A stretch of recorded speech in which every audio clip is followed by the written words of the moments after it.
ठीक है, लेफ्टिनेंट तक भी नहीं लेके जाने देते थे, रिकॉर्डिंग हो रही है, ठीक है।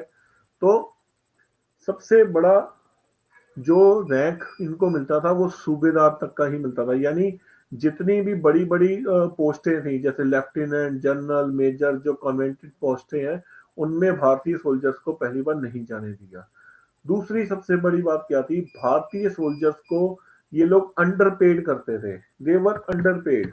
इसका मतलब क्या है, जो मुट्ठी भर अंग्रेजी सोल्जर्स भारत में थे उनकी सैलरीज भारतीय सोल्जर्स से ज्यादा थी। इन लोगों को बहुत कम सैलरी देते थे, इनसे काम ज्यादा कराते थे, सैलरी कम देते थे इन लोगों को। दूसरी बात, तीसरी बात, इनको इनका आर्मी में ट्रीटमेंट कोई बहुत अच्छा नहीं था। इन लोगों को अनएजुकेटेड कुत्ते बिल्ले जैसे गालियां निकालते थे, ठीक है, वो इनको हीन समझते थे कि ये लोग जो हैं भारतीय लोग हैं वो हीन लोग हैं, ठीक है, हम लोग ज्यादा इंटेलिजेंट है, हम वेस्टर्न से पढ़े हैं, तो हम वेस्ट के लोग हैं, हम गोरी चमड़ी वाले हैं, रेशियल डिस्क्रिमिनेशन करते थे, ठीक है। तो सबसे बड़ी बात क्या है, इन पे तंज कसते थे। जब हम रिवोल्ट पढ़ेंगे 1857 में, उसमें हम स्पॉय म्यूटनी के बारे में भी देखेंगे। तो सिपाही म्यूटनी क्यों हुई थी, ठीक है ना, तो इस करके हुई थी, ठीक है। हम मंगल पांडे के बारे में देखेंगे, क्योंकि ये लोग उनको बांदर हो तुम काले रंग के हो, तुम हीन हो, ऐसे रेशियल डिस्क्रिमिनेशन करते थे। इन लोगों की बेसिकली सिपाही म्यूटनी हुई थी, अभी छोड़ो उसको डिटेल में, जब हम आगे जाएंगे तब। पर सिपाही म्यूटनी का मतलब होता है आर्मी के अंदर बगावत हो जाना, ठीक है। तो आर्मी के अंदर बगावत क्यों हुई थी, उन लोगों पर रेशियल डिस्क्रिमिनेशन करते थे, ये आज भी करते हैं, ठीक है। अभी आप अभी रिसेंट केस ही हुआ ऑस्ट्रेलिया में, आपने देखा होगा, वहाँ इंडियन टीम के ऊपर रेशियल डिस्क्रिमिनेशन हुए हैं बहुत ज्यादा, ठीक है। ऑस्ट्रेलिया के यही लोग हैं जो इंग्लिश लोग, बाद में ऑस्ट्रेलिया को कब्जा किया था इन लोगों ने, ये लोग बैठे हैं, और ये होता ही है। एशियंस की हमेशा रेशियल डिस्क्रिमिनेशन आज भी होती रहती है, ये लोग उनको हीन समझते हैं, ठीक है। आपको आपको ये जान के हैरानगी होगी, फॉर एग्जाम्पल आपने ज्योग्राफी में पढ़ा होगा आपने ये चीज कि आज के टाइम में अगर हमने टाइम को मेजरमेंट करना है, ठीक है, आपको पता होगा ये कहाँ टाइम को अगर हमने मेजरमेंट करना है तो कहाँ से होता है, ग्रीनविच से होता है, पता होगा आपको यार, 0 डिग्री लॉन्गिट्यूड से मेजर करते हैं, ठीक है, प्राइम मेरिडियन जो ग्रीनविच से निकलता है, ठीक है ना, GMT, ग्रीनविच मीन टाइम। तो आपको ये सुन के हैरानगी होगी कि अगर आप ध्यान से पढ़ें तो आपको पता होगा कि एंशियंट काल में ब्रिटिशर्स के भारत ब्रिटिशर्स के जब उन्होंने पूरी दुनिया में कब्जा किया था, ब्रिटिशर्स की अपलिफ्टमेंट इंडस्ट्रियल रेवोल्यूशन रेनेसांस से पहले, जब मिडीवल और एंशियंट एजिस चल रही थी, उस समय पूरी ये जो प्राइम मेरिडियन था ये भारत से निकलता था, उज्जैन से, भारत से उज्जैन से निकलता था। बहुत कम लोगों को पता है ये बात है, ठीक है। और आज उज्जैन में महाकालेश्वर शिवलिंग भी है, ठीक है। और हमारे पुराणों में भी लिखा है कि उस एरिया में ग्रेविटेशन फोर्स इतनी कम है, और उस एरिया से ही वो पूरी दुनिया को टाइम मेजरमेंट देते थे, ठीक है, एज अकॉर्डिंग टू कॉन्स्टिलेशन या सूरज की गति या इस तरह से देखकर, ठीक है, वो टाइम्स को देखते थे, ठीक है। पर अंग्रेज लोग ग्रीनविच क्यों लेके गए, अरे अंग्रेज, ऐसा ग्रीनविच में कुछ नहीं है, कोई ऐसी खगोलीय घटना नहीं है, सिर्फ अपने आप को सुपीरियर दिखाने के लिए कि हम लोग दुनिया में हमने राज किया, हम लोग सुपीरियर हैं, ठीक है। इस चीज को दिखाने के लिए वो उसको ग्रीनविच लेके गए हैं। तो ऐसे बड़े कदम थे जिसमें उन्होंने एशियंस को बहुत नकारा है, ठीक है। अगली बात क्या है, आर्मी में सबसे बड़ी प्रॉब्लम क्या थी, एक तो सैलरी कम देते थे, काम ज्यादा लेते थे, सबसे बड़ी बात है भत्ता नहीं देते थे इंडियन सोल्जर को। भत्ता का मतलब क्या होता है, फॉर एग्जाम्पल अगर आपकी यहाँ पर ड्यूटी है, इंडिया में उन्होंने ड्यूटी लगाई थी, अभी अंग्रेजों ने पूरी दुनिया में राज किया हुआ था, ठीक है, तो वो पहली एग्रीमेंट लिखा लेते थे कि हम, अगर हमने आपको अमेरिका भेजना है या फ्रांस किसी यूरोप लड़ाई में भेजना है या बर्मा भेजना है लड़ाई के लिए, तो हम आपको भेज सकते हैं। जब ये लोग उनको बर्मा या भारत से किसी और देश लड़ाई के लिए भेजते थे तो उसकी एक्स्ट्रा पेमेंट भी होती है, ठीक है। अगर आपसे कोई आदमी वर्किंग क्लास ज्यादा रहा है, ठीक है, वर्किंग आवर्स आपके बढ़ा रहे, तो उसमें क्या होता है आपको पता होगा कि उसमें एक्स्ट्रा पेमेंट होती है कि जितने घंटे के हिसाब से पेमेंट मिलनी शुरू हो जाती है, ठीक है, सैलरी के अलावा। तो ये लोग उनको एक्स्ट्रा पेमेंट भी नहीं देते थे, एक्स्ट्रा भत्ता भी नहीं देते थे, ठीक है। तो ये क्या था, आर्मी का भारत का हाल था, ठीक है। भारतीय सोल्जर्स से ही उन्होंने भारत को जिताया, प्लस भारत के सोल्जर्स को कभी कॉन्वेंटेड अच्छे गस्टेड रैंक्स कभी नहीं दिए, ना उनको प्रॉपर भत्ता मिलता था, ना प्रॉपर छुट्टी मिलती थी, और उनकी सैलरीज भी क्या थी, अंडरपेड थी। अंडरपेड का मतलब क्या होता है, काम ज्यादा कराना, सैलरी कंपेरेटिवली कम देना, और रेशियल और दूसरे माँ जो उन पे तंज कसे जाते थे भारतीय सोल्जर्स पे, ठीक है। तो ये क्या चीज है, ये आर्मी है, जो आर्मी ब्रिटिश के टाइम पे थी, ठीक है। देखिए इसको, फिर हम आगे चलेंगे। इसके बाद अगला जो हमारा चैप्टर है वो क्या है, डी इंडस्ट्रियलाइजेशन इन इंडिया। देखिए इसको,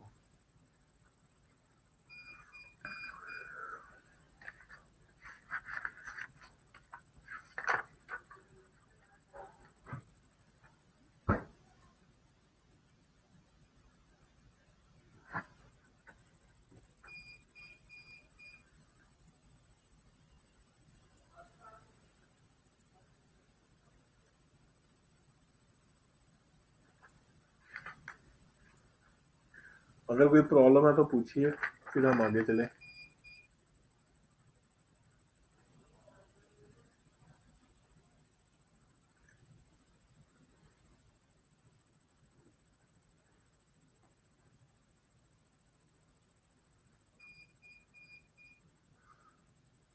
लास्ट पैरा किससे रिलेटेड, किससे रिलेटेड?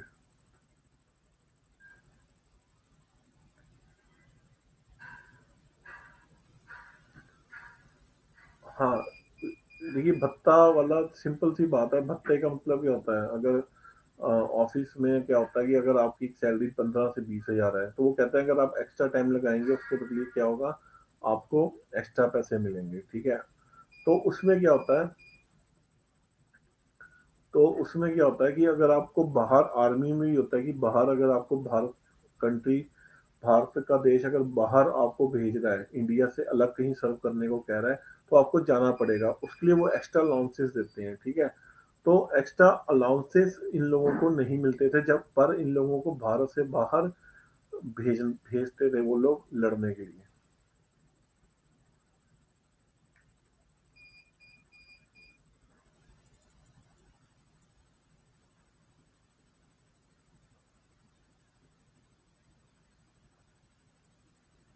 क्लियर है जी, चले आगे।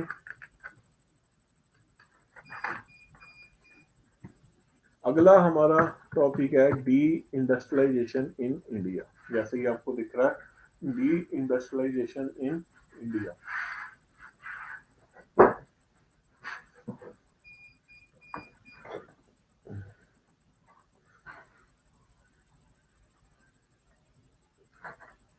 देखिए मैंने आपको बताया कि भारत एक एग्रीकल्चर प्रधान देश है, ठीक है। भारत की जो इकोनॉमी है, आज भी 17% of the GDP agriculture contribute करता है, ठीक है। उस समय प्राचीन काल में, मिडल मेडिवल में, और जब ब्रिटिश भारत में आए थे, ठीक है, भारत ज्यादातर कहाँ बसता था, रूरल एरियाज में बसता था, क्योंकि उस समय शहरों की इतनी डेवलपमेंट नहीं थी, ठीक है। और रूरल एरियाज में क्या था, अरे इकोनॉमी में पढ़ा होगा यार, 17% जीडीपी, ठीक है। तो तो भारत में जो इंडस्ट्री थी, कोई बहुत बड़ी इंडस्ट्रीज नहीं थी उस समय, ठीक है। उस समय जो भारत की इंडस्ट्री थी वो क्या थी, स्मॉल स्केल इंडस्ट्रीज थी। सबसे इंपॉर्टेंट कौन सी थी, कॉटन इंडस्ट्री, ठीक है। कपड़ा बाजार, कपड़े की इंडस्ट्री, ठीक है। भारत के जो शिल्पकार लोग थे, ठीक है, भारत के जो इंडस्ट्रियस थे, छोटी छोटी स्मॉल स्केल घरों में इंडस्ट्रीज होती थी, जिसमें कपड़ा बनाया जाता था हाथों से, ठीक है। एक फैमिली, फैमिली मेंबर, लेबर आपस में मिलकर कपड़े बनाते थे, ठीक है। और उन कपड़ों को क्या करते थे, ये बाहर बेचा जाता था, एक्सपोर्ट किया जाता था। मुगल काल में भी हमने ये चीजें पढ़ी हैं कि ट्रेडिंग रहती थी, ठीक है। अब हुआ क्या कि जो इंडस्ट्री है वो स्मॉल स्केल इंडस्ट्री है, घरों में ही कॉटन के कपड़े बन रहे हैं, जूते बन रहे हैं, ठीक है। घरों में साड़ियां बन रही हैं, एक स्मॉल स्केल इंडस्ट्री है, घरों में यूटेंसिल्स बन रहे हैं। ये इंडस्ट्री भारत में थी, कोई बहुत साइंटिफिक बड़े बड़े प्लांट भारत में नहीं थे जब ब्रिटिश यहाँ पर आए। अब ब्रिटिशर्स जब आए यहाँ पर, उस समय भारत, उस समय ब्रिटिश के वहां पर इंग्लैंड में, हाँ रिकॉर्डिंग हो रही है, उस समय इंग्लैंड में, ठीक है, कोई इंडस्ट्रियलाइजेशन नहीं थी, ठीक है। वहां पर इन इंडस्ट्रीज की लैगिंग थी, ठीक है। और भारत में कपड़ा बाजार बहुत बढ़िया था। तो जब शुरुआत में अंग्रेजी कंपनी भारत आई, ठीक है, या स्कॉटेज इंडस्ट्री, ठीक है, जब शुरुआत में अंग्रेजी कंपनियां भारत में आई, तो उन्होंने भारत से ट्रेड करना शुरू किया। ठीक है, मैंने आपको बताया अकबर के टाइम में इसकी फॉर्मेशन हुई थी। अकबर के टाइम पे ही इनके व्यापारी ईस्ट इंडिया कंपनी के भारत में आए थे। ठीक है, तो इन लोगों ने भारत के साथ ट्रेड करना शुरू किया। उस समय जो ट्रेड होता था वो कैसा ट्रेड होता था? Boolean trade. Boolean trade, Boolean का मतलब क्या होता है? अंग्रेज लोग यहाँ से बने हाथों से बने कपड़े, ठीक है, वुलन कपड़े या यूटेंसिल्स या यहाँ से मसाले या गोल्ड के बने ऑर्नामेंट्स, एलिफेंट के दांत, ठीक है, आइवरी के बने हुए, ये चीजें यहाँ से हैंडीक्राफ्ट भारत से ले जाकर विदेश में बेचते थे। ठीक है, अपने यूरोप में बेचते थे अच्छे दाम में, यहाँ से सस्ता खरीदते थे, वहां पर बेच देते थे। इसके बदले भारत को वो क्या देते थे? सोने की शर्फियां देते थे, बुलियन, सोना और सिल्वर कॉइन्स देते थे। ठीक है, तो इसको हम क्या कहते हैं? बुलियन ट्रेड, मतलब चीजों के बदले क्या देना? सोना और चांदी देना, Boolean trade. Hello, hello, hello. अब मैं क्लास ले आया था, करता हूँ थोड़ी देर। ठीक की होया की है कागज।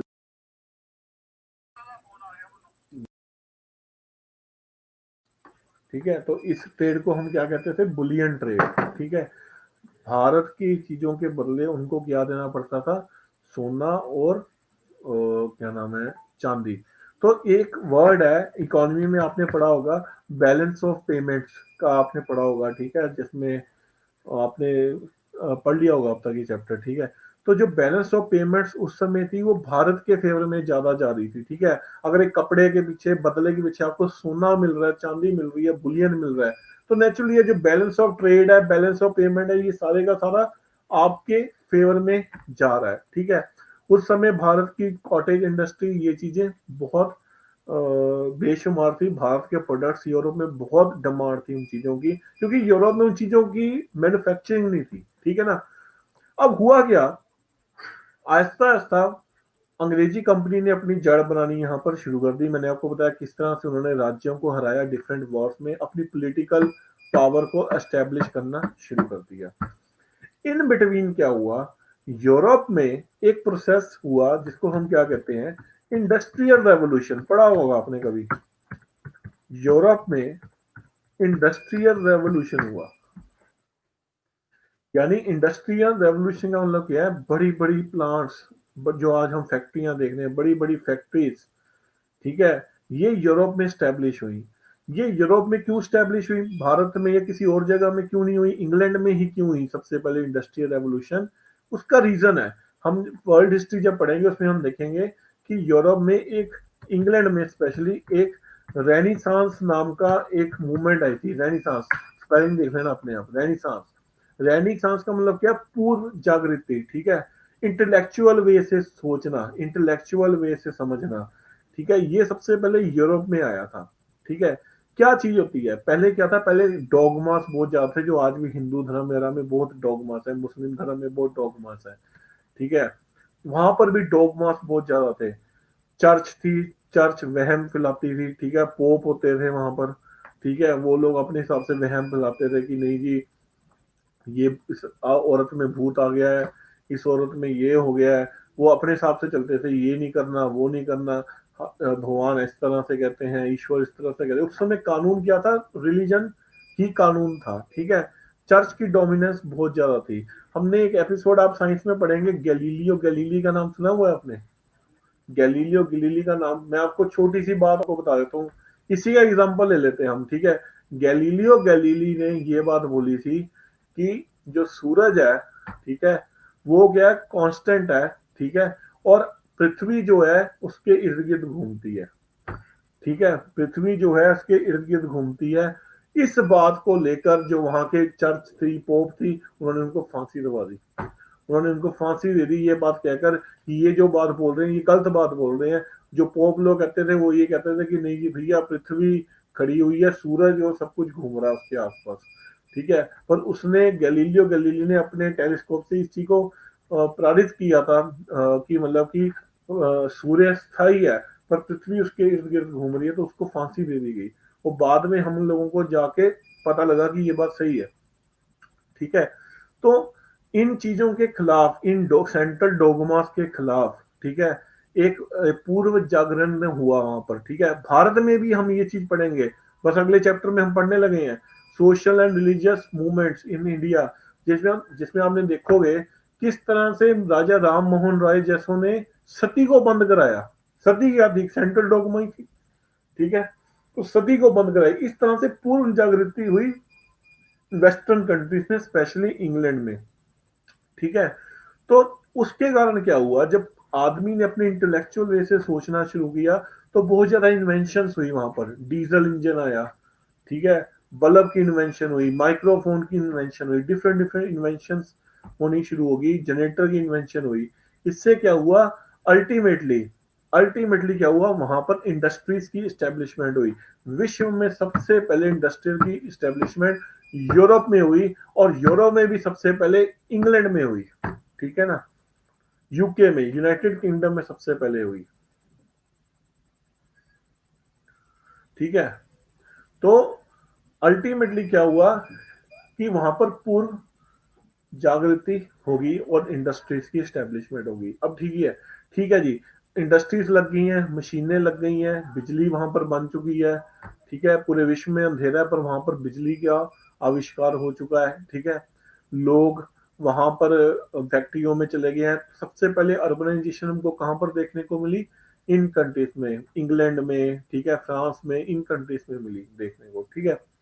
अब ज्योग्राफी आप पढ़ रहे हो, तो ज्योग्राफी में आप ये चीज भी आपने पढ़ी होगी कि ये जो वेस्टर्न कंट्रीज हैं, खासकर इंग्लैंड का जो इलाका है, यहाँ पर एग्रीकल्चर की प्रोडक्शन इतनी नहीं है।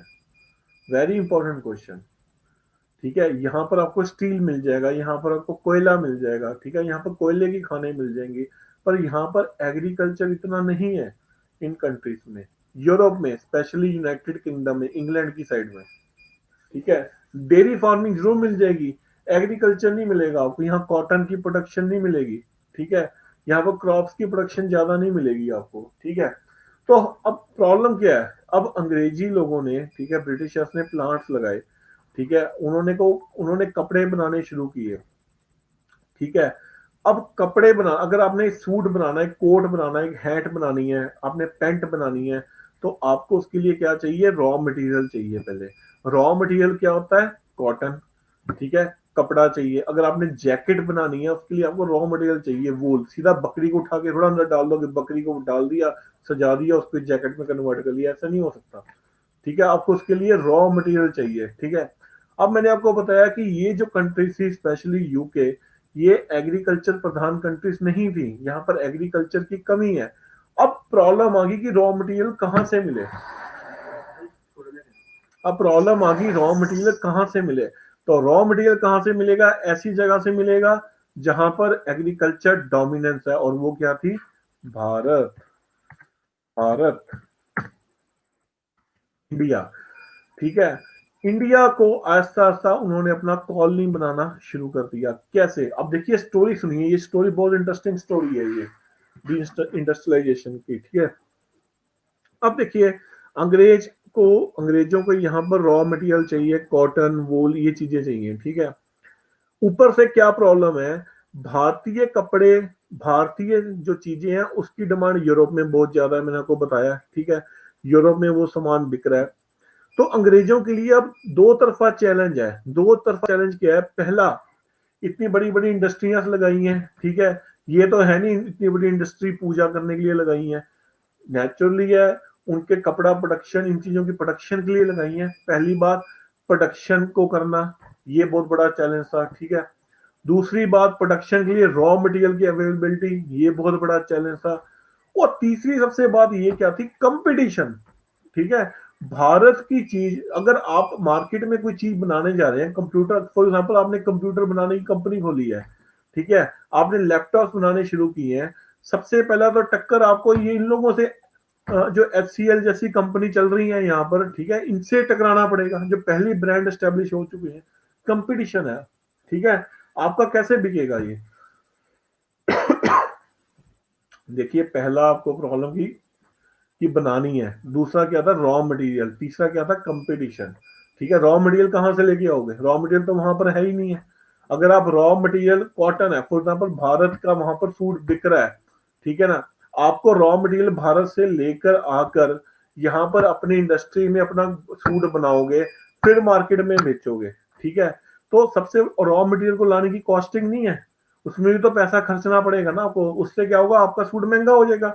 अगर आपका सूट महंगा हो जाएगा तो आपसे कौन खरीदेगा भैया। अल्टीमेटली मार्केट तो कंपटीशन है, लेजर फेयर का नाम सुना ही होगा, free market, open competition market, ठीक है। तो ये इनको प्रॉब्लम आ रही थी अब, ठीक है। तो अब हुआ क्या, आहिस्ता आहिस्ता भारत में, मैंने आपको बताया किस तरह से मराठा पावर हो, चाहे मैसूर हो, चाहे मुगल हो, सारी पावर्स को ब्रिटिशर्स ने खत्म करना शुरू कर दिया और पॉलिटिकल डोमिनेंस आना शुरू हो गया। क्लियर है। सबसे पहले लूट जो मची वो कहां पर मची, बंगाल में। सबसे पहले जो पावर भारत में आई, इनके बाद कहां पर आई, बंगाल में, जहां मैंने आपको बताया प्लासी और बक्सर के युद्ध में। अब अंग्रेजों ने करना क्या शुरू किया, ठीक है, वेरी इंटेलिजेंट। अब अंग्रेजों ने क्या किया, अपनी पावर के बलबूते, ठीक है, अपनी पावर के बलबूते, क्योंकि राजा तो एकमात्र राजा रह चुका है, राजा की तो सुनवाई खत्म हो चुकी है अब, ठीक है। उन्होंने क्या करना शुरू किया, सबसे पहले भारत के जो इंडस्ट्री, छोटे छोटे तब के स्मॉल इंडस्ट्री थी, जैसे जुलाहे थे, ठीक है, छोटे छोटे जो इंडस्ट्रीज घरों में बैठे हुए थे, ठीक है, कॉटेज इंडस्ट्रीज के हम कहते हैं। फॉर एग्जांपल जो आदमी सूट बना रहा है, कपड़ा बना रहा है, ठीक है, उनको इन्होंने क्या करना शुरू किया, उनको अपनी पॉलिटिकल पावर इनके पास आ चुकी है सारी अब, ठीक है, उनको इन्होंने प्रताड़ना करनी शुरू कर दी, प्रताड़ना करनी शुरू कर दी कि अब जो इंडियन वीवर्स थे उनको बोला गया कि तुम अपना सामान हमको सस्ते में बेचोगे, ठीक है, अगर आपकी कॉस्टिंग 10 रुपए है, आप 2 रुपए में प्रॉफिट रख लीजिए, आप हमको बेचोगे 12 रुपए में। अगर कोई आदमी उसको रेजिस्ट करने की कोशिश करता था तो उनको मारा जाता था, पीटा जाता था, ठीक है, उनको हंटर मारे जाते थे। वो किसके पास जाए, सुनवाई के लिए कौन है, राजे तो खत्म हो चुके हैं, ठीक है, टीपू सुल्तान वर्गे राजे खत्म हो चुके हैं, ठीक है, सुनवाई के लिए कोई नहीं है अब, ठीक है, ब्रिटिश पावर चल रही है। तो उनको क्या करना पड़ा, उनको आहिस्ता आहिस्ता अपने प्रोडक्ट्स को सस्ते दाम में बेचना पड़ा। तो ये लोग क्या करते थे, 12 रुपए की चीज यहां से लेकर वहां पर यूरोप में कितने की बेचने लग पड़े, आहिस्ता आहिस्ता यूरोप में इन चीजों को बेचा गया 100 रुपए, 200 रुपए, 300 रुपए में। यानी भारत की डी इंडस्ट्रियलाइजेशन की स्टार्टिंग पहले यहां से की, ठीक है। फिर आहिस्ता आहिस्ता इन लोगों ने क्या किया, आहिस्ता आहिस्ता आहिस्ता अब भारत की जो प्रोडक्ट्स हैं वो यूके में पहले एस्टेब्लिश्ड है, लोग उसको बहुत अच्छा लाइक करते थे, ठीक है। तो सबसे बड़ा चैलेंज क्या था कि इंडस्ट्रीज में रॉ मटेरियल को लेके आना पहले, ठीक है, रॉ मटेरियल कहाँ से आएगा, भारत से। फिर इन्होंने अटैक कहाँ पर किया, फिर इन्होंने अटैक किया एग्रीकल्चर में। हमने कमर्शलाइजेशन ऑफ एग्रीकल्चर को पढ़ा था, याद है आपको, कि फूड क्रॉप्स को ना उगाना, उन फसलों को उगाना जो ब्रिटिश के अकॉर्डिंग, जिसमें ब्रिटिशर्स की कमाई ज्यादा है, ठीक है। इन लोगों ने क्या किया, इन लोगों ने किसानों को कमर्शलाइजेशन ऑफ एग्रीकल्चर के तहत उनको प्रताड़ना देनी शुरू कर दी, उनको बोलना शुरू कर दिया कि सुनो, अगर आपने उगाना है तो कॉटन उगाओ, ठीक है, वीट नहीं उगाओगे, राइस नहीं उगाओगे, कॉटन उगाओ। वो कॉटन क्या था, वही कॉटन जिसको कहां पर ट्रांसपोर्ट करना था, यूरोप में, जहां से उसकी टी शर्ट्स बननी थी, कोट्स बनने थे, ठीक है। तो उस कॉटन को उगाया गया, उस कॉटन को सस्ते दाम पे, बहुत ही सस्ते दाम में किसान से लिया गया। एक तो जबरदस्ती उगवाई गई कॉटन, फिर कपास को बहुत सस्ते दाम से लिया गया और उसको महंगे दाम में बाहर बेचा गया, ठीक है। सबसे बड़ी बात यह है, इस कॉटन को वो खरीद कर आगे इंडस्ट्रीज को, अपनी इंडस्ट्रीज को बेचना उन लोगों ने शुरू कर दिया और महंगे से महंगा प्रॉफिट उन लोगों ने कमाया। दूसरा पॉइंट ये था। फिर भारत के जो प्रोडक्ट्स थे उनके डिमांड वहां पर बहुत थी। अब देखो टी शर्ट तो बन गई है इंडस्ट्री में, ठीक है, कॉटन भी आपको मिल गई है, डंडे के जोर पे आपने कॉटन उगा भी दी, डंडे के जोर पे आपको कॉटन मिल भी गई, आपने कॉटन को इंडस्ट्री में पहुंचा भी दिया। पर कुछ लोग ऐसे होते हैं, वो कहते हैं भैया हमको पुरानी वही चीज अच्छी है, क्योंकि भारत की चीज तो बहुत देर से बिक रही थी। अब भारत की चीजों को तोड़ना था कंपटीशन में, ठीक है। तो उसके लिए उन्होंने क्या किया, उन्होंने एक रूल लगाया कि भारत से जो भी चीजें बनी बनाई, फॉर एग्जांपल बने बनाए कपड़े, ठीक है, भारत से जो भी चीज एक्सपोर्ट होगी यूके में, इंग्लैंड में, उसके ऊपर एक्साइज ड्यूटीज लगा दी गई, ट्रेड ड्यूटीज लगा दी गई। कितनी? कम से कम 200% तक, 200% तक एक्सपोर्ट ड्यूटीज जिसको हम कहते हैं वो टैक्स लगा दिया गया। उससे क्या हुआ? भारत के कपड़े इंग्लैंड में महंगे हो गए। ठीक है, अगर 100 रुपए की चीज थी वो 200% लगा के 300-400 की होगी। ठीक है ना, भारत की चीजें इंग्लैंड में महंगी होनी शुरू होगी। Very important question. अब जब भारत की चीजें उसमें महंगी हुई तो क्या हुआ? नेचुरली अगर आप कोई चीज का दाम बढ़ता है तो उसकी डिमांड घटनी शुरू हो जाती है। जब उसकी डिमांड घटनी शुरू हुई, लोगों ने अल्टरनेटिव वे पे देखना शुरू किया। ठीक है, अगर आज चाय की दाम बढ़ जाएंगे तो लोग चाय नहीं पियेंगे, फिर लोग कॉफी की तरफ जाना शुरू कर देंगे। ठीक है ना, अल्टरनेट वे पे जाना शुरू किया। और अल्टरनेट सब्स्टिट्यूट क्या था? इंडस्ट्रीज की बनी हुई टी शर्ट्स, इंडस्ट्रीज की बने हुए कपड़े जो वहां पर थे।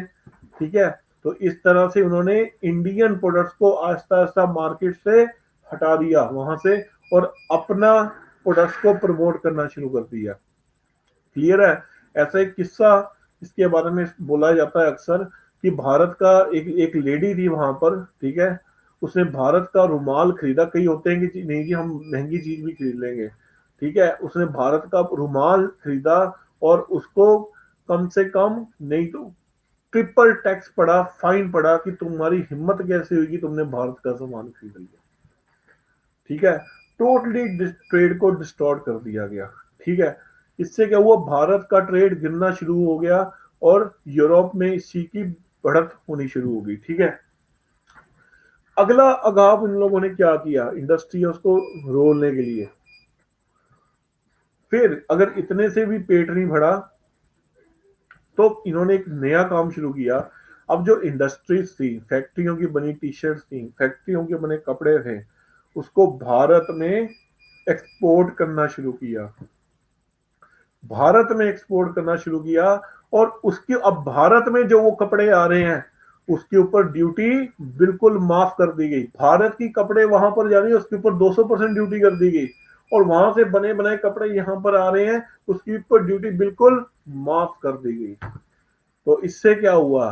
पहली बात, भारत का जो कपड़ा था वो हाथ से बना हुआ था, हाथ से बुना हुआ था। यहाँ तो कोई इंडस्ट्री स्टैब्लिश नहीं थी। ठीक है, वहां का जो कपड़ा था वो मशीन से बना हुआ था। क्योंकि वो कपड़ा मशीन से बना हुआ था, उसकी स्टिचिंग क्वालिटी अच्छी हुई, उसका सब कुछ प्रॉपर तरीके से बना हुआ था। और सबसे बड़ी बात ये, ड्यूटी नहीं थी तो सस्ता भी था।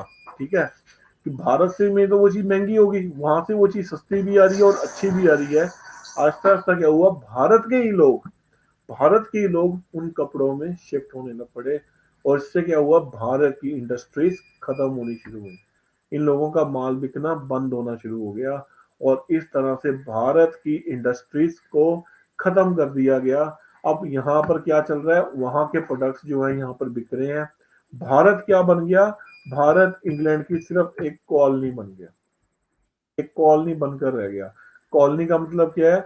यहाँ से रॉ मटेरियल सप्लाई होता था सस्ते दाम में, वहां से चीज आती थी बनकर भारत में, भारत से ही यहाँ पर के लोग भारत के यहाँ से खरीदते थे उन टी शर्ट्स को, और वो पैसा फिर कहाँ चला जाता था?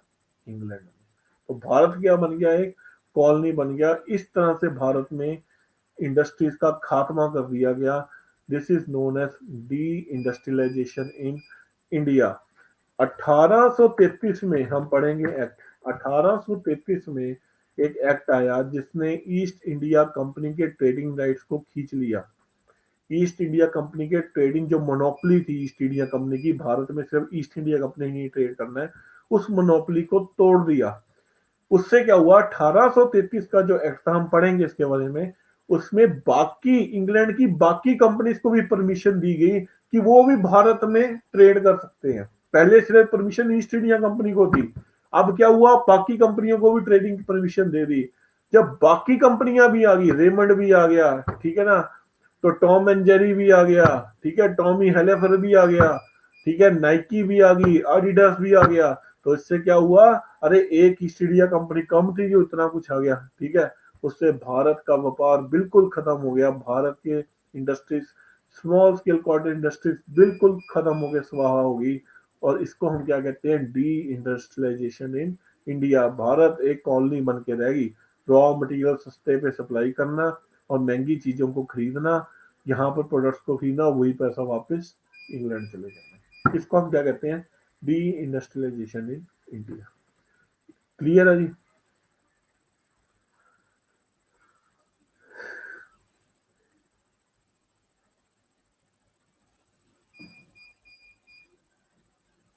देखिए लास्ट वाला ये कह रहा हूं मैं कि भारत एक कॉलोनी बन गई अंग्रेजों की। कॉलोनी का मतलब क्या होता है, यहाँ से रॉ मटेरियल जा रहा है वहां पर सस्ते दाम पे इंग्लैंड में, ठीक है। उस कॉटन, उसी कॉटन का भारत के ही रॉ मटेरियल को सस्ते दाम में ले गए, उसी कॉटन का उन्होंने टी शर्ट बनाई, उसी को भारत में दुगने दाम पे बेची, और उसी पैसे को उठाकर कहाँ ले गए, इंग्लैंड में ले गए। ये क्या, भारत एक कॉलोनी बनकर रहेगी, बाहर की इंडस्ट्रियों को डिस्ट्रॉय कर दिया गया।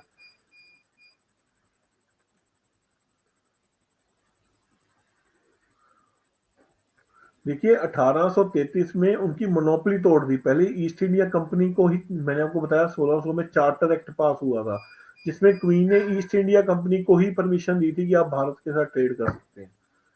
1833 में ये परमिशन जो थी ये बाकी लोगों को भी दे दी गई। ईस्ट इंडिया कंपनी की जो मोनोपोली थी भारत से ट्रेड करने की, उसको तोड़ दिया गया। अब सबके सब आ गए, तो इससे क्या हुआ, इकोनॉमिक एक्सप्लोटेशन और बढ़नी शुरू हो गई।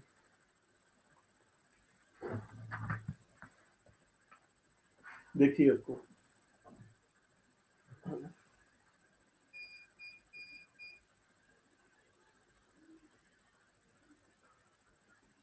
देखिए 5 मिनट का टाइम दे रहा हूँ, देखिए इसको, फिर हम आगे चलते हैं। इसी से link topic, development of modern industry in India.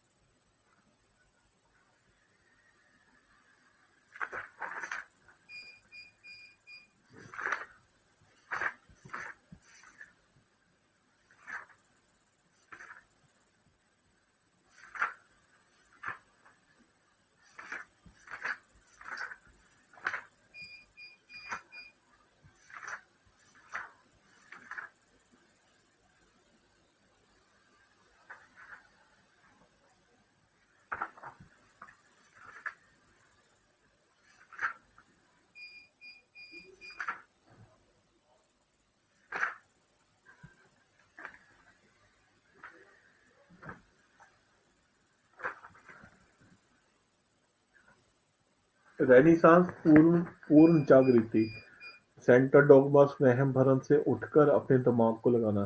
मैं आपको कहूंगा यहाँ पर भूत है, ठीक है, आपके आसपास भूत है, या आपके आसपास मसीहा हैं, आपके आसपास परियां हैं, ठीक है, आपके आसपास आप लगा लो दूत खड़े हुए हैं ईश्वर के, ठीक है।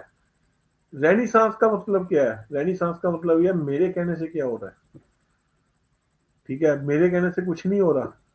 आप उस चीज को जब तक फील नहीं करते, आदमी अपने मन से, अपने दिमाग से जब तक उस चीज को फील नहीं करेगा, यस प्रूफ, दिमाग से प्रूफ चाहिए, साइंटिफिक प्रूफ, हर चीज का साइंटिफिक प्रूफ, ठीक है। इसको क्या कहते हैं, रेनेसां। जब आदमी ने दिमाग से सोचना शुरू किया, तो बेचारे का जो जंग लगा दिमाग था वो चलने लग पड़ा, ठीक है। जिसको आप लगाओगे तो वो चलेगा ही, ऐसा माना जाता है। आज भी इतनी डेवलपमेंट हो चुकी है, इतनी डेवलपमेंट हो चुकी है, आज भी आदमी सिर्फ अपना 10% दिमाग ही यूज कर रहा है, ठीक है। और 10% आइंस्टाइन वर्गों ने यूज किया था, हम सोच लो कितना कर रहे होंगे, ठीक है। उन लोगों ने 10% दिमाग यूज किया, तो ये डेवलपमेंट सही है, ठीक है। तो इन सेंटर डॉगमा से पीछे होकर अपने इंटेलिजेंस से सोचना, इसको क्या कहा जाता है, पूर्ण जागृति रहनी चाहिए,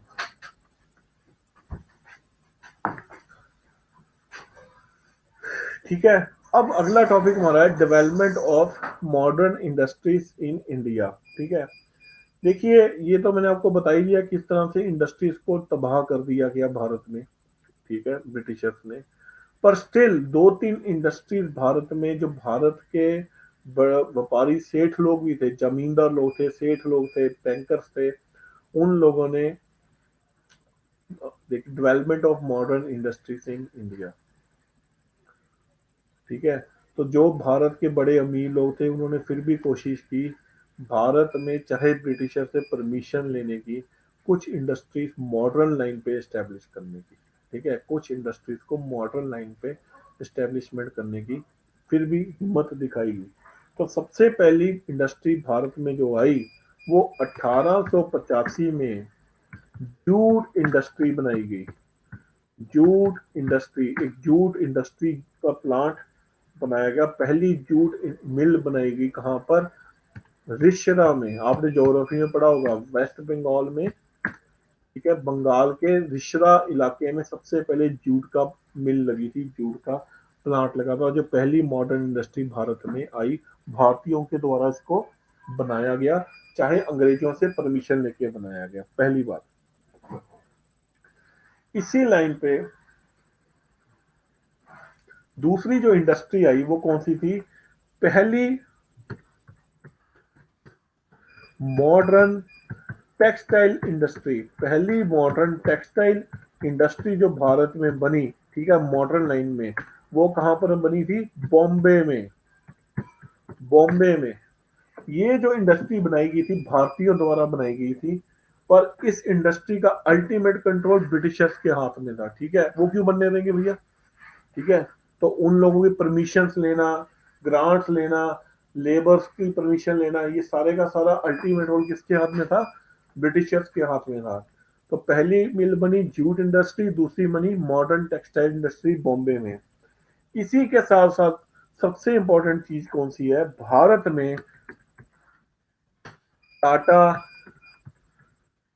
आयरन एंड स्टील प्लांट, जिसको हम किसको भी कहते हैं, Tata iron and steel plant, जिसको TISCO को भी कहा जाता है, इसकी एस्टेब्लिशमेंट हुई। कहां पर हुई?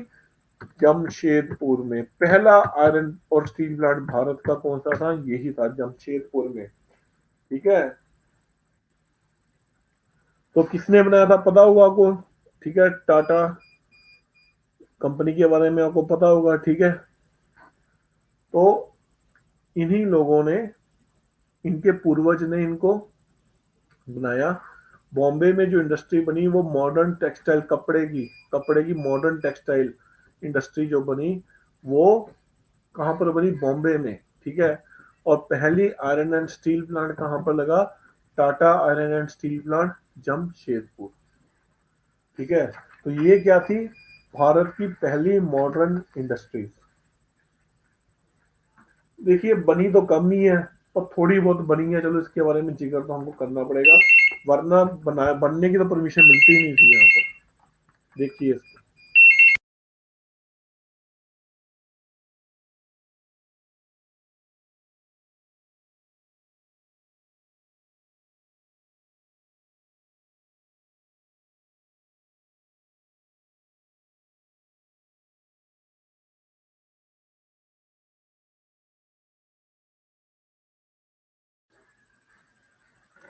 ठीक है, क्लियर है जी?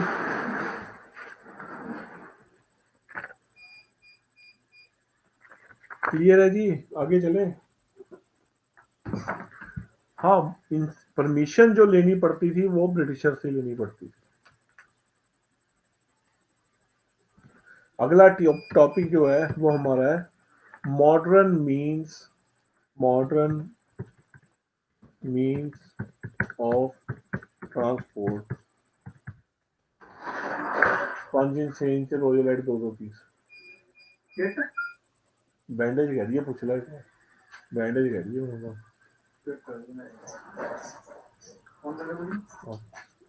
अरे सारी थॉट, परमिशन तो उनसे लेनी पड़ती थी, पैसा चाहे इंडियन से लगाया, परमिशन तो आपको उनसे लेनी पड़ेगी जब गवर्नमेंट में बैठे हैं।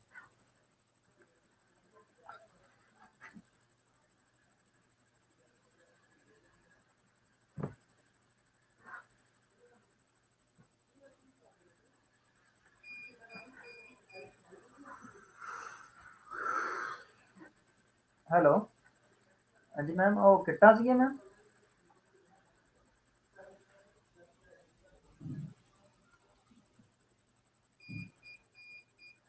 6 ते 5 2 2 किट्टा रोजर दियां। ठीक अच्छा निकल जाएगा तो मुझे लग ठहर के निकलेगा, चेक लेना है उनसे, बहुत ज़्यादा पाया ना ज़्यादा। एग्जैक्टली। 2 भी लगेगा। 2 मिनट देखिए इसको जरा, 2 मिनट देखिए, फिर शुरू करते हैं।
नहीं, ये डेवलपमेंट ऑफ मॉडर्न इंडस्ट्री का ट्रेन ऑफ वेल्थ थ्योरी अभी करानी है हमें।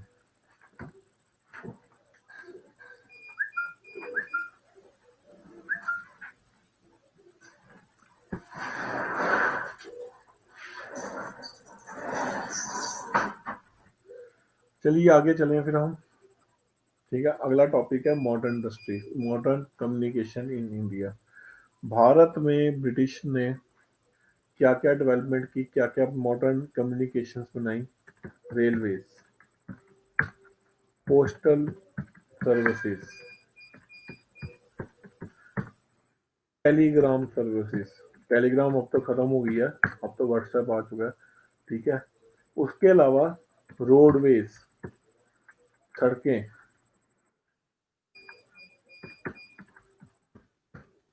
ठीक है, उसके बाद स्टीम नेविगेशन।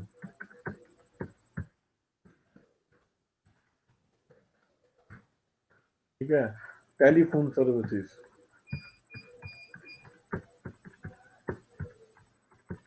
ये सारी सर्विसेज भारत पे बनाई गई। ठीक है, अब चक्कर ये है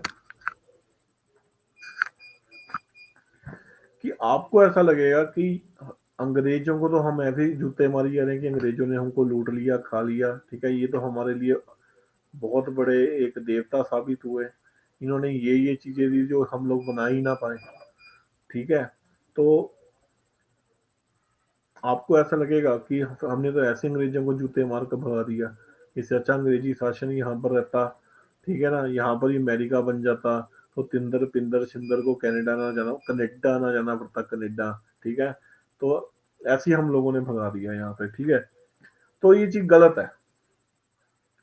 तो अगर देखिए, वो तो सही सही बात है। देखो सीधी बात है, अगर आपने कनेडा ही जाना है या अमेरिका ही जाना है, ठीक है, तो अब भी तो जा रहे हो, तो फिर उनको क्यों भगाया भैया? उनको यही रहने देते।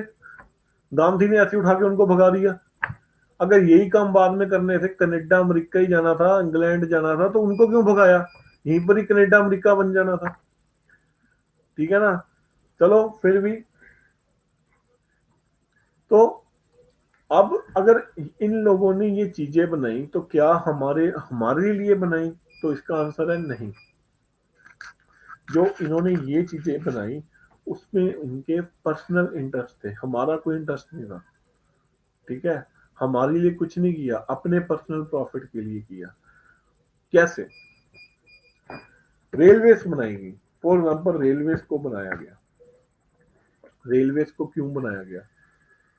ठीक है, इसलिए बनाया गया कि किसी ने जाना है रिश्ता देखने के लिए, बंगाल की छोरी है, तो कहाँ बैलगाड़ी में जाएगा, चलो जी रेलवे में बिठा के उसको भेज दो, 2 दिन में पहुंचेगा, लड़की लेके आ जाएगा। नहीं, इसलिए नहीं बनाया। ठीक है, ये इसलिए बनाया गया अपनी भारत की इकोनॉमिक एक्सप्लॉयटेशन के लिए। किस तरह से? किस तरह से मैंने आपको बताया कि उन लोगों को क्या था, उन लोगों को रॉ मटेरियल की जरूरत थी। पहली बात पे आ जाइए, रॉ मटेरियल की जरूरत थी, कॉटन की जरूरत थी।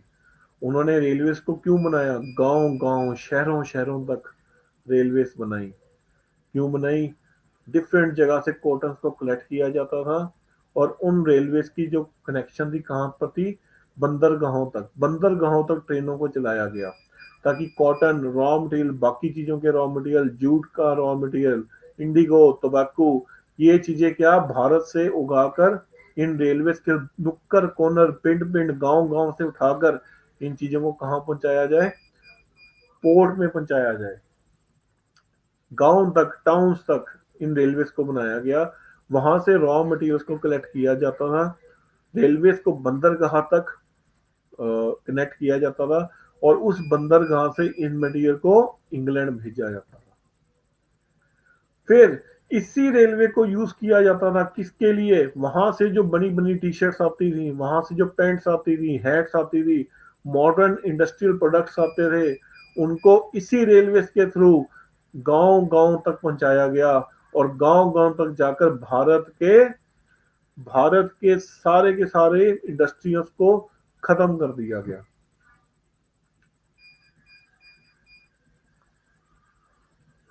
भारतीयों ने क्यों नहीं बनाए ऐसे, मेरा भारत महान है, हम भारतीयों को धर्म के अलावा कुछ, हमको बजरंग बली, जय हनुमान, ठीक है, इससे आगे हमने कभी सोचा ही नहीं है। ठीक है, इन लोगों ने तो हम लोगों को सीख दी है कि आगे चलो, ठीक है। अरे भगवान को मानना सही बात है, ठीक है, पर नेचर के हिसाब से भी चेंज, टाइम के हिसाब से चेंज होना, ये तो हमको भगवान ने, ईश्वर ने सिखाया ना। कृष्ण भगवान ने गीता में ये बात बोली हुई है कि अर्जुन जी मेरे मेरे सहारे क्यों बैठे हुए हो, ठीक है, समय के अकॉर्डिंग उठाओ बाण और चलाओ, ठीक है, तुम भगवान पे विश्वास कर सकते हो, ठीक है। भगवान, देखो रिलीजन एक पर्सनल चीज है, ठीक है ना, रिलीजन एक पर्सनल चीज है, मेरा मेरा गॉड के साथ जो रिलेशन है वो पर्सनल रिलेशन है, उसका इन चीजों से, अब मैं कहूंगा भगवान, मैं भगवान से प्यार करता हूँ, ठीक है, पर उसमें कोई शर्त थोड़ा है कि भगवान आज यहाँ पर बुलेट ट्रेन चला दो, ओ भैया बुलेट ट्रेन चलानी तो मैंने ही है, ठीक है ना, दिमाग तो मैंने ही लगाना है, भगवान थोड़ा आगे चला देंगे। यस, गीता में साफ तो भगवान ने मैसेज दे दिया अर्जुन को, अर्जुन को सारी गीता समझा दी, सब कुछ समझा दिया, बाद में उसको क्या बोला, ओ भैया कमान उठाओ, तीर और चलाना तो तुमने ही है, मैंने थोड़ा चलाना है। भगवान ने बोला था कि मैं एक झटके से सारी कौरव सेना को मार सकता हूं, पर वो मैं नहीं करूंगा, अगर मैंने ये कर दिया तो कर्म का सिद्धांत खराब हो जाएगा, कोई अब आदमी खुद कर्म करेगा नहीं, वो कहेगा भगवान ही कर दे आके, ठीक है। तो रिलीजन में फंसे रहे हम लोग, हमने, क्योंकि रेनेसांस का आना यहाँ पर आते आते टाइम लग गया, और जो रेनेसांस भारत में आया वो भी ब्रिटिश की इन्फ्लुएंस में आया। राजा राम मोहन राय ब्रिटिश के वेस्टर्न लिटरेचर को पढ़ा, तभी भारत में मूवमेंट चलाई इन लोगों ने, चैलेंज करने वाला कोई नहीं था। हम लोग धोखेबाजों में, ये ढोकालाबाजी है जो, उन लोगों में फंसे हुए हैं हम लोग। आज भी बंगाल, बंगाल किस लिए मशहूर है, ठीक है, आज मैं आपसे पूछता हूँ बंगाल किस लिए मशहूर है, बंगाल अपनी जूट इंडस्ट्री के लिए मशहूर है, बंगाल गंगा जमुना डेल्टा के लिए मशहूर है, ठीक है, बंगाल इंटेलेक्चुअल्स के लिए मशहूर है, बंगाल सबसे पहले भारत की जो नेशनल मूवमेंट आई है बंगाल से आई है, मॉडरेट्स, एक्सट्रीमिस्ट, रविंद्रनाथ टैगोर का देश है, चित्तरंजन दास का ये शहर है बंगाल, ठीक है। और आम बंदे से पूछ लो बंगाल किस लिए मशहूर है, जादू टोना के लिए मशहूर है जी, ये हमारे लोगों की मेंटलेक्चुअल है, वहां पर काला जादू बहुत होता है जी, वो जादू टोने के लिए मशहूर है, ठीक है।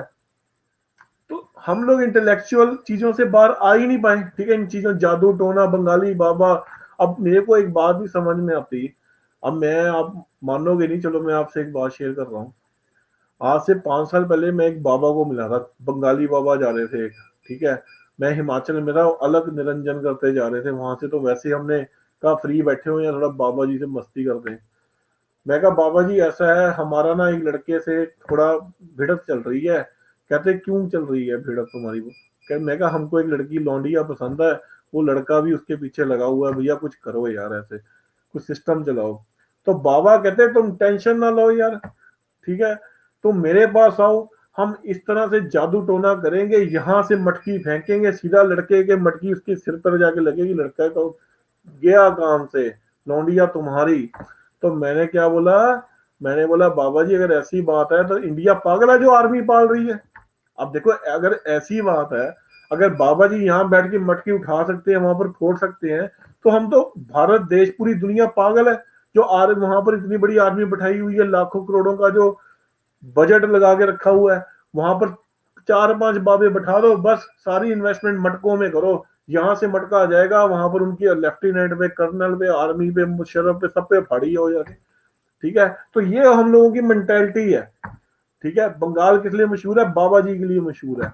ठीक है, तो इस करके भारत में डेवलपमेंट नहीं आई। भारत में जो जो डेवलपमेंटें आई हैं वो कब आई है? वेस्टर्न एजुकेशन के बाद आई है। हम पढ़ेंगे role of western education in social and economic development of India. Bharat में नेशनलिज्म की भावना कौन लेके आया? महात्मा गांधी। ठीक है, बाल गंगाधर तिलक, भगत सिंह, ये लोग कौन थे? ऐसे उड़ा लेके आ गए। ये लोग पढ़ते थे वेस्टर्न एजुकेशन को। हम चढ़ने लगे एजुकेशन, अगला टॉपिक हमारा एजुकेशन ही है। यहां से मैं आपको बताऊंगा किस तरह से सारा घूम फेर हुआ, ये तो बाबों ने क्या पल्ले बांधा किसी के। ठीक है ना, वेस्टर्न एजुकेशन एक कहते हैं ना, जो पढ़ाई है ना, नॉलेज है, नॉलेज एक ऐसा हथियार है, आप किसी को भी फतेह कर सकते हो। ठीक है, कल मैं एक डिबेट देख रहा था पंजाबी चैनल में, एक शिवसेना वाला कोई बैठा हुआ था। ठीक है, तो वो शिवसेना वाला क्या कह रहा था, ओ ये तो भैया खालिस्तानी है, और ये तो भैया ये है, और ये तो भैया टेररिस्ट है। उस बंदे ने, एक किसान बैठा था, किसान ने बहुत अच्छी बात पूछी उससे, कह रहे भैया हमसे हाथ जोड़ के एक विनती है, आप 3 कानून बता दो, ये 3 कानून क्या है? एपीएमसी एक्ट क्या है? असेंशियल कमोडिटी एक्ट क्या है? उसको कुछ भी नहीं पता था, और बैठा दिया, बस जय जय मुर्दाबाद, जय जय जिंदाबाद कर रहा था बस, और कुछ नहीं कर रहा था। ठीक है, तो यही हमारी प्रॉब्लम है कि हम इन चीजों से कभी बाहर ही नहीं आए। ठीक है, तो इसलिए भारत में ये चीज डिले हुई है, क्योंकि भारत में वेस्टर्न एजुकेशन का भारत में डिले हुई है। हम वेस्टर्न एजुकेशन आई तो हम चीजों से निकले। ठीक है, तो रेलवे बनाई गई, क्यों बनाएगी? भारत से उठा उठा कर ये चीजें कहाँ पर भेजी गई? वहां पर इंग्लैंड में रॉ मटेरियल भेजे गए, और वहां के ही टी शर्ट, ठीक है, वहां से लाकर वहां के कपड़े गांव में, शहरों में बेचे गए। इससे हमारी इंडस्ट्रीज को और झटका पड़ा। ठीक है, और झटका पड़ा। तो अब ये तो हमको पता लग गया कि इन लोगों ने अपनी लिए ही ये चीजें बनाई थी। तो अब हम देखेंगे इन्होंने क्या क्या किया था। सबसे पहले जो रेलवे भारत में बनाई गई थी, उसका क्रेडिट जाता है Lord Dalhousie. Lord Dalhousie, Lord Dalhousie को रेलवेज का क्रेडिट जाता है। सबसे पहली ट्रेन भारत में 1853 में चली, कहां से? बॉम्बे से थाने तक। बॉम्बे से थाने तक। ठीक है, उसके बाद आगे चलिए, एक कमिटी बनाई गई जिसका नाम क्या था? Thomas Robertson committee. Thomas Robertson committee. Thomas Robertson committee कब बनाई गई? 1905 में। इस कमेटी को 1905 में बनाया गया, और इस कमेटी की रिकमेंडेशन से भारत में रेलवे बोर्ड की स्थापना हुई।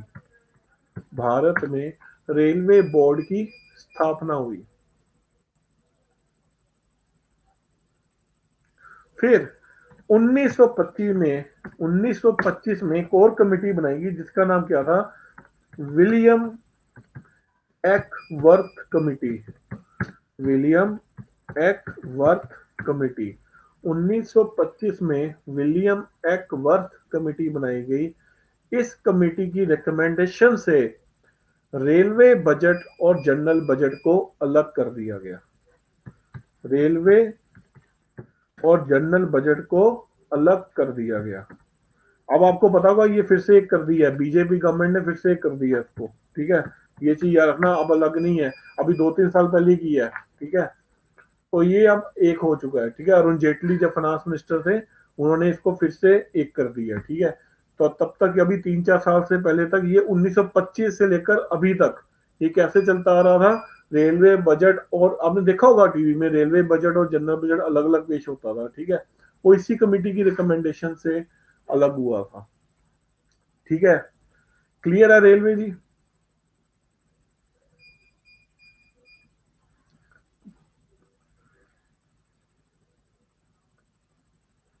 इसके बाद 1925 में सेपरेट हुआ था, ठीक है। फिर आया टेलीग्राफ। भारत में सबसे पहले जो टेलीग्राफ सेवा थी वो कब शुरू की गई? 1853 में। भारत में भी टेलीग्राफ सेवा 1853 में शुरू की गई। किसने शुरू की? लॉर्ड डलहौजी ने। लॉर्ड डलहौजी ने इसको शुरू किया गया। पहली टेलीग्राफ लाइन, पहली टेलीग्राफ लाइन कहां से कहां तक बिछाई गई? कलकत्ता से आगरा तक। कलकत्ता से आगरा तक पहली टेलीग्राफ लाइन बिछाई गई।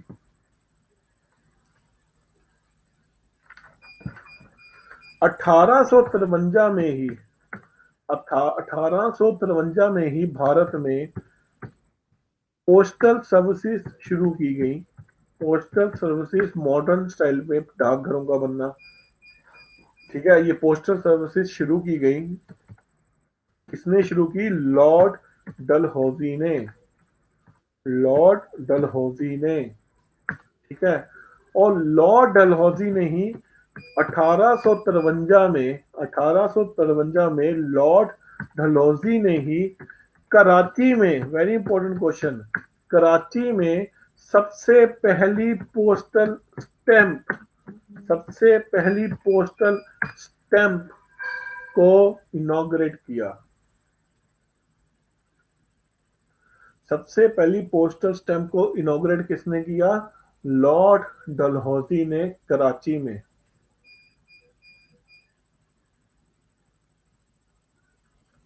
ठीक है, आगे चलिए।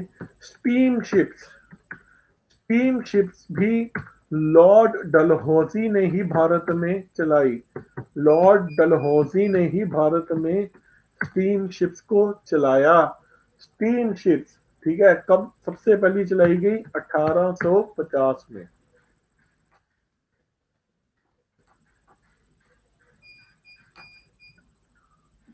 भारत में रोड डेवलपमेंट, रोड डेवलपमेंट भी लॉर्ड डलहौजी ने शुरू कराई। भारत में लॉर्ड डेवलपमेंट भी लॉर्ड डलहौजी ने शुरू कराई। लॉर्ड डलहौजी ने एक पीडब्ल्यूडी यानी पब्लिक वर्क डिपार्टमेंट की नींव रखी 1853 में। 1853 में पीडब्ल्यूडी पब्लिक वर्क डिपार्टमेंट की नींव रखी। और मैंने आपको बताया ग्रैंड ट्रंक रोड, ठीक है, जीटी रोड के बारे में। जीटी रोड जिसको शेरशाह सूरी मार्ग भी कहा जाता था, ये जो जीटी रोड है इसकी सबसे पहले पक्की रोड बनाई गई। मॉडर्नाइज तरीके से लुक डालकर पक्की जो रोड आज हमको दिख रही है, पक्की जो रोड बनाई गई वो लॉर्ड डलहौजी ने ही इसको बनाया था। लॉर्ड डलहौजी ने ही इसको बनाया था। पीडब्ल्यूडी इंडिया में, इसको डेवलपमेंट पीडब्ल्यूडी का जो था इसका इंडिया में बनाया गया, दिल्ली में, दिल्ली के पास, ठीक है। और इस रोड को कनेक्ट पक्का किया गया, ठीक है। पीडब्ल्यूडी का काम क्या था? सड़कें बनाना, सड़कों को, कच्ची रोडों को पक्का करना। पर इसका मेन मोटिव यही है कि अपनी इकोनॉमिक पॉलिसियों को भारत में थोपना, ठीक है। तो ये क्या था आपका? Modern means of communication and transportation in India. देखिए इसको, GT road, grand trunk road, पता ही आपको, मैंने आपको उसमें बताया था शेरशाह सूरी में, शेरशाह सूरी मार्ग भी कहा जाता है इसको।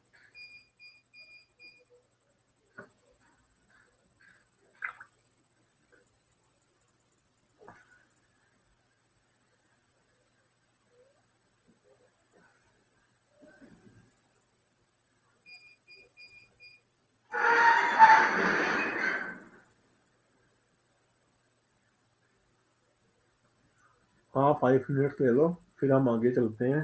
अगला हमारा लास्ट टॉपिक है ड्रेन ऑफ वेल्थ थ्योरी। बड़ी लंबा टॉपिक है थोड़ा, ड्रेन ऑफ वेल्थ थ्योरी।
देखिए इसको 2 मिनट में स्टार्ट करते हैं क्लास को।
चलिए अगला टॉपिक है ड्रेन ऑफ वेल्थ थ्योरी।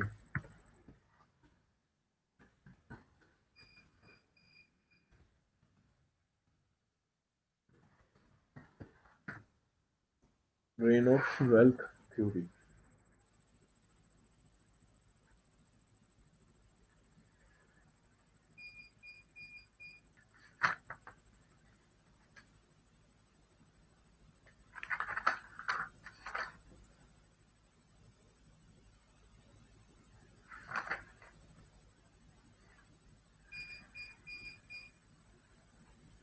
तो ड्रेन ऑफ वेल्थ थ्योरी, सबसे पहले इस थ्योरी का जो प्रोपगेशन किसने की थी?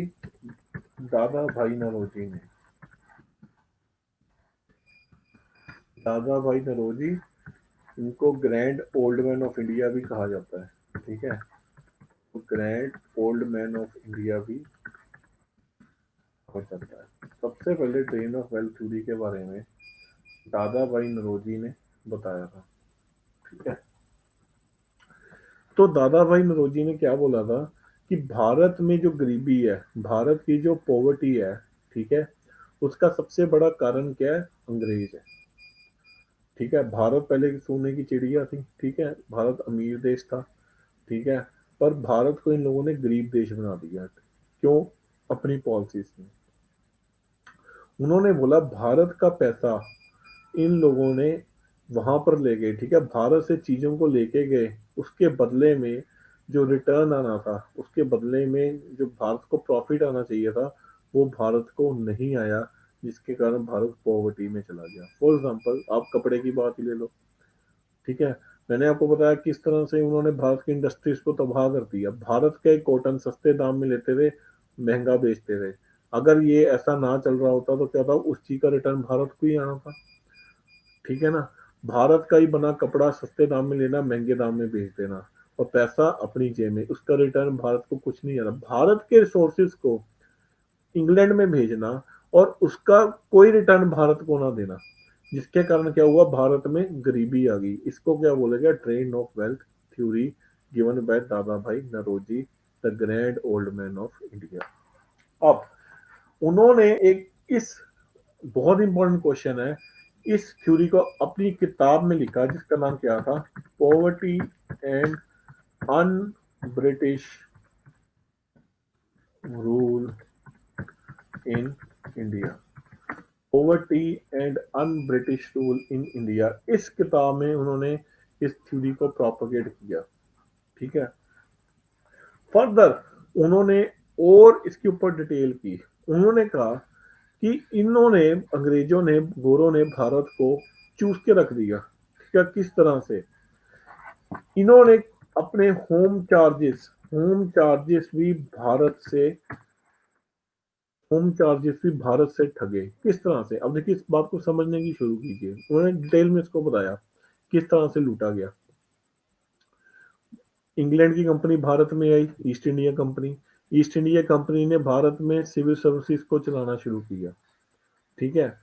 सिविल सर्विसेज को चलाया, जो सिविल सर्वेंट्स की सैलरी थी वो भारत का जो एग्रीकल्चर रेवेन्यू था उसमें से देते थे, और वही सिविल सर्वेंट्स रिटायर होकर अपने वहां पे चले जाते थे, ठीक है। तो ये किसकी पैसे थे, पैसे तो भारत के थे जो भारत को मिलने चाहिए थे। आपने अपने डंडे की जोर पर इन लोगों से, अगर आपने सिविल सर्विसेज यहाँ पर बनाई है, ठीक है, तो पैसा इसका आप दीजिए, हम क्यों दें, ठीक है। आपने अपने बेनिफिट के लिए बनाई है ना इसको, ठीक है। फर्दर जो सिविल सर्वेंट्स, जो जजेस यहाँ पर और इंग्लिश ईस्ट इंडिया कंपनी के जो यहाँ पर लोग यहाँ बैठते थे, सर्विस करते थे, जब वो रिटायर हो जाते थे, इंग्लैंड चले जाते थे, रिटायरमेंट के बाद जो उनको पेंशन होती थी वो भी भारत के पैसों से, वहां पर भारत से जो रेवेन्यू कलेक्ट हो रहा है, भारत की जो इकोनॉमिक एक्सप्लोटेशन हो रही है, वहां से जो पैसा आता था वो पेंशन भी उनको उस पैसे से देते थे। फर्दर भारत में ट्रेनें चलाई गई, भारत में जो ट्रेनें चलाई गई उसका पैसा ईस्ट इंडिया कंपनी ने अपनी जेब से थोड़ा खर्चा, सारे का सारा भारत का ही पैसा वहां पर लगाया गया। वही ट्रेनें बनाएगी, वही पटरी बनाएगी, उसी ट्रेनों से भारत की इंडस्ट्री उसको खत्म करके रख दी। और जो उन ट्रेनों का प्रॉफिट था, उस ट्रेनों के पैसे, टिकट के पैसे, प्रॉफिट के पैसे थे, वो सारे के सारे कहां पर चले गए, इन लोगों की जेब में चले गए, इंग्लैंड में चले गए। उसके बाद 1833 के बाद भारत में बैंक्स, फाइनेंशियल इंस्टीट्यूशंस आनी शुरू हो गई। 1833 के बाद भारत में क्या हुआ, बैंक्स बनने शुरू हो गए। बैंक्स क्यों, मैंने आपको बताया 1833 में इंग्लिश ईस्ट इंडिया कंपनी की मोनोपोली खत्म कर दी गई थी, उसके बाद बाकी कंपनियां भी आई। अब जब रेलवेज की डेवलपमेंट हुई, उसके लिए पैसा चाहिए था, ठीक है। अब देखो रेलवेज की डेवलपमेंट, टेलीग्राफ की डेवलपमेंट, रोड बना रहे हो, पैसा तो उसके लिए चाहिए, ठीक है। भारत का रेवेन्यू भारत से लेके पैसा लगा दिया, पर ये थोड़ा कि ये रेवेन्यू काफी थोड़ा था, इसके अलावा और पैसे भी चाहिए थे, ठीक है। तो उसके लिए क्या किया गया, भारत जो इंग्लैंड की फाइनेंशियल कंपनी थी, फाइनेंशियल इंस्टीट्यूशन थे, बैंक थे, उनको भारत में लाया गया। जो भारत में उन फाइनेंशियल इंस्टीट्यूशन बैंक्स ने क्या किया, लोन देने शुरू किए। ये जी लोन लीजिए, ट्रेनों को बनाइए, ये लोन लीजिए, स्टेशन को बनाइए। अब लोन के ऊपर ब्याज भी तो देना है, ठीक है। तो वो ब्याज कहां से दिया गया, ईस्ट इंडिया कंपनी ने अपनी जेब से नहीं दिया, चाहे उसका प्रॉफिट अपने पास रखा, ठीक है, पर वो ब्याज भी भारत के रेवेन्यू से दिया गया, ठीक है। इनको उन्होंने, दादा भाई नरोजी ने इन चीजों को क्या बोला, होम चार्जेस। चाहे सैलरी देना, चाहे भत्ता देना, चाहे फाइनेंशियल इंस्टीट्यूशन के लोन अदा करना, चाहे डेवलपमेंट करना, और उन चीजों का सारा श्रेय किसको जाता है, अंग्रेजों को। सारे का सारा धन भारत का यूज हुआ और उसका रिजल्ट कुछ भी नहीं मिला। अगर अंग्रेजों ने भारत के लोन से, भारत के ब्याज से ट्रेन बनाई और ट्रेनों का कोई पैसा भारत को थोड़ा दिया, सारे का सारा कहाँ पर चला गया, इंग्लैंड में चला गया। दादा भाई नौरोजी ने कहा अगर ये पैसा भारत में ही रहता तो आज भारत कहाँ से कहाँ पहुंच जाता, ठीक है, पर ये पैसा खा गए, ठीक है। इसको क्या बोला गया, ड्रेन ऑफ वेल्थ थ्योरी। सबसे पहले उन्होंने poverty and un British rule in India इस किताब में इस थ्योरी के बारे में बताया। इसके अलावा इन्होंने एक और किताब भी लिखी जिसका नाम क्या था, लिखिए, इंग्लैंड डेप्ट टू इंडिया, इंग्लैंड डेप्ट टू इंडिया। तो किताब लिखेगी इंग्लैंड डेप्ट टू इंडिया। ईयर मुझे कंफर्म नहीं है, पर ये पता है 1885 के बाद ही लिखी है, कांग्रेस के बनने के बाद, ठीक है, ये देख लेना आप, ठीक है।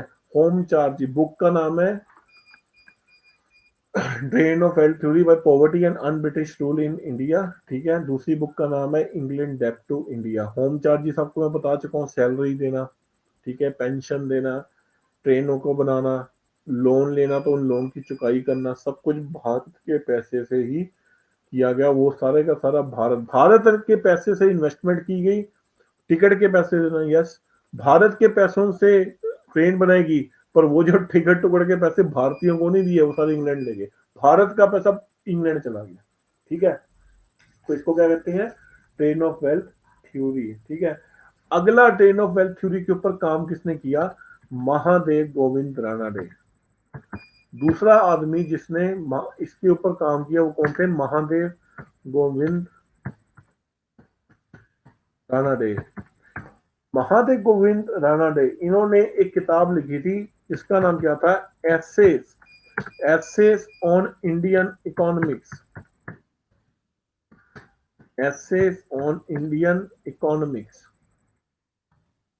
एसे ऑन इंडियन इकोनॉमिक्स। यही चीजें बताई गई थी इंडियन टैक्स। वो कहते थे ये जो पैसा तुम वहां पर लेके चले हो, ये तुम तो कर्जाई हो, ठीक है, हमारा पैसा है, तुम तो कर्जाई हो इस चीज के।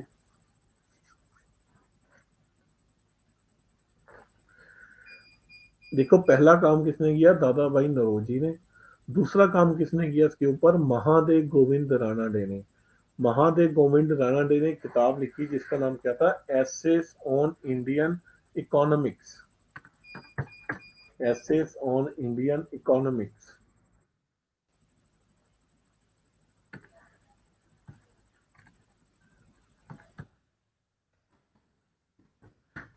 इस किताब में उन्होंने क्या बोला, भारत की 1/3, भारत की जो 1/3 नेशनल इनकम थी, भारत की जो 1/3 नेशनल इनकम थी, उसको अंग्रेज लूट कर इंग्लैंड में ले गए। तो एसेस ऑन इंडियन इकोनॉमिक्स में उन्होंने क्या बोला, भारत की 1/3 ऑफ द नेशनल इनकम का जो अमाउंट था उसको अंग्रेज लूट कर कहां पर लेके, इंग्लैंड में ले गए। तीसरा आदमी जिसने इसके ऊपर बात की वो कौन थे, R C. Dutt, R C. Dutt. R C. Dutt ने किताब लिखी थी जिसका नाम क्या था, economic history of India, economic history of India.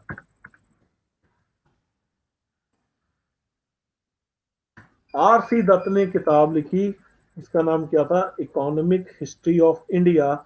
इस किताब में उन्होंने क्या बोला कि भारत में जो अंग्रेजों ने लूट मचाई थी वो नादिर शाह की लूट से 3 गुना ज्यादा बड़ी लूट थी। जितना धन नादिर शाह ले गया उससे 3 गुना ज्यादा अंग्रेज ले गए।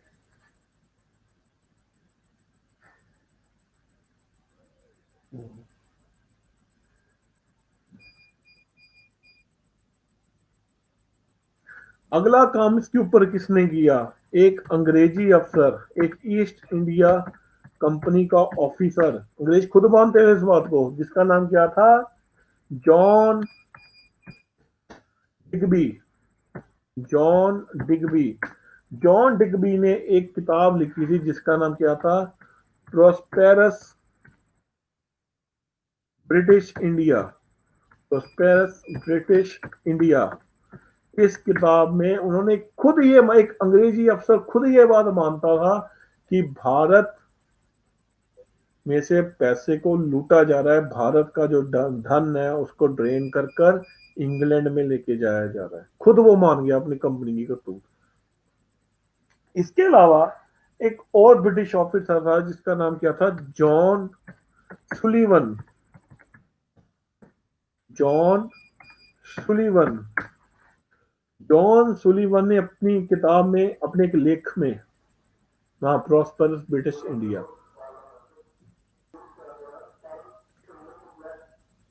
तो जॉन सुविलन ने अपनी एक लेख में लिखा था कि अंग्रेजी कंपनी, ईस्ट इंडिया कंपनी एक स्पॉन्ज की तरह, स्पॉन्ज पता है ना, जो पानी को सोख लेती है, ठीक है। जॉन सुलीवन एक ऑथर का, एक बंदे का नाम है, ईस्ट इंडिया कंपनी का ऑफिसर का नाम है, ठीक है।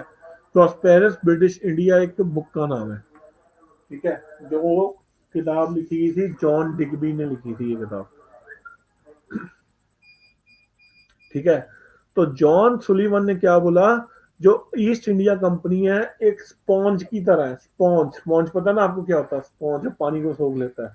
उसने बोला ईस्ट इंडिया कंपनी एक स्पॉन्ज की तरह है, जो गंगा नदी से जल को सोख कर, गंगा नदी से जल को सोख कर वो जल को कहां पर स्क्वीज करके फेंक रही है, थेम्स नदी में। यानी भारत का पैसा, उसके कहने का मतलब क्या था, भारत का पैसा खींचकर इंग्लैंड भेजा जा रहा है। एक स्पॉन्ज है जो गंगा नदी से पानी को स्पॉन्ज कर कर थेम्स नदी में फेंक रहा है, ठीक है। थेम्स नदी आपको पता होगा, लंदन में जो थेम्स नदी है, वर्ल्ड ज्योग्राफी में पढ़ोगे आप उसको, जो लंदन में, इंग्लैंड में जो नदी है वो थेम्स नदी है। उन्होंने कहा गंगा से पानी को स्पॉन्ज कर थेम्स नदी में फेंका जा रहा है, यानी भारत के धन को उठाकर कहां पर फेंका जा रहा है, खींचकर इंग्लैंड में फेंका जा रहा है। तो ये क्या थी, ड्रेन ऑफ वेल्थ थ्योरी। इसी के साथ आपके ये बहुत बड़ा चैप्टर था, ठीक है, जिसका नाम, जॉन सुलीवन ने ये बात बोली थी, ठीक है, कि गंगा नदी से पानी को सोख कर थेम्स नदी में फेंका जा रहा, ठीक है। इसी के साथ बहुत बड़ा चैप्टर था ये, इकोनॉमिक पॉलिसीज या बाकी पॉलिसीज हमने पढ़ी हैं। इसे कोई बुक नहीं लिखी, इसने एक लेख लिखा था बस, कोई बुक नहीं लिखी इसने, एक पेपर में एक लेख लिखा था, ठीक है। इसी तरह से आपका ये बहुत बड़ा चैप्टर खत्म होता है, ठीक है, बहुत इंपॉर्टेंट चैप्टर भी है, ठीक है। I hope you like it, ठीक है, आपको इंटरेस्ट, अब तो जो हिस्ट्री है वो इंटरेस्टिंग होती जा रही है, ठीक है। तो आप इन चैप्टर्स को रिवाइज कीजिए, ठीक है। मैं आपका एक टेस्ट बनाऊंगा इन्हीं चैप्टरों से रिलेटेड, जितना हम पढ़ चुके हैं उसके टेस्ट की कॉपी में मैडम को दे दूंगा, तो वो आपका टेस्ट कंडक्ट करेंगे, ठीक है। तो अगला जो चैप्टर हम नेक्स्ट वीक, फिर 2 क्लासें हैं, पहली क्लास होगी वेडनेसडे, ठीक है। तो वेडनेसडे को मैं एक क्लास आपकी लूंगा। अब उसमें हम क्या पढ़ेंगे, ब्रिटिश एजुकेशन पॉलिसीज, ठीक है, न्यूज़पेपर, भारत की न्यूज़पेपर में कौन कौन से एक्ट लगाए गए, कौन कौन से न्यूज़पेपर थे, ठीक है, और governor general, important governor general, ठीक है। वैसे आपको किताब पढ़ी, किताब से आप पढ़ सकते हैं इसको, पर फिर भी मैं इंपॉर्टेंट गवर्नर जनरल के बारे में जो जो क्वेश्चन पहले आ चुके हैं वो आपको मैं बताऊंगा, ठीक है। तो टुडे क्लास इज ओवर, ठीक है, बहुत ज्यादा हो गया, ठीक है। इसको आप पढ़िए पहले, ठीक है, क्योंकि पता, अगर मैं आपको अब एजुकेशन और न्यूज़पेपर को कराने लग पड़ूंगा ना, सब कुछ हौच पौच हो जाएगा, ठीक है। तो पहले इसको क्लियर कीजिए आप। तो 2 क्लासें हम लगा रहे हैं, हम 2 क्लासें लगाएंगे थोड़े दिन हम, ठीक है। तो 2 क्लासों में हम जितना सिलेबस है उसको कवर करने की कोशिश करेंगे, ठीक है। तो ये आज इस हफ्ते की हमारी दूसरी क्लास है, अगले हफ्ते भी दूसरी क्लास लगेगी। तो ये क्लियर करो, उसके बाद हम फिर आगे चलते हैं, ताकि हौच पौच ना हो ज्यादा, ठीक है, ठीक है, ओके।